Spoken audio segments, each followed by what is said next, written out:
আমাকে ফুলের টোকাও দেয়নি, কিন্তু আজ তুলির কথায় মা আমার গায়ে হাত তুলল। বিষয়টা কোনোভাবেই মানতে পারছি না। এ যেন কোনো দুঃস্বপ্ন, এক্ষুনি কেটে যাবে। কিছুক্ষণ পরে তুলি ছাদে আসে আমার কাঁদো কাঁদো চেহারা দেখার জন্য।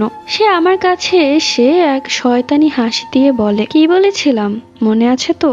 বলেছিলাম আমার জায়গায় তুই আসবি আর তোর জায়গায় যাব আমি। আমি তখন রাগান্বিত চোখে ওর দিকে তাকিয়ে বললাম, মনে আছে তোর, যখন তোর মা মারা গিয়েছিল, তোর বাবাও আরেকটি বিয়ে করে ফেলেছিল। তোর সৎ মা তোর উপর অনেক অত্যাচার করত, তোকে সারাদিন খাটাতো। এই আমি তখন তোকে আমার বাড়িতে আশ্রয় দিয়েছিলাম, নিজের বোনের স্থান দিয়েছিলাম। আর আমার থেকে সবকিছু কেড়ে নিয়ে তুই কি প্রমাণ করতে চাচ্ছিস? যে পর কখনো কারো আপন হয় না, তাই তো? তখন তুলি হাসতে হাসতে বলল, তুই যাই বলিস না কেন তানিমা, একবার আমি আমার বাবা মাকে হারিয়েছি, তাই বলে দ্বিতীয়বার সুযোগ পেয়েও হারাবো সেটা হচ্ছে না। এমনিতেও তোর মা বাবাকে তো আমি নিজের মা বাবাই ভাবি, আর সেটা সবসময়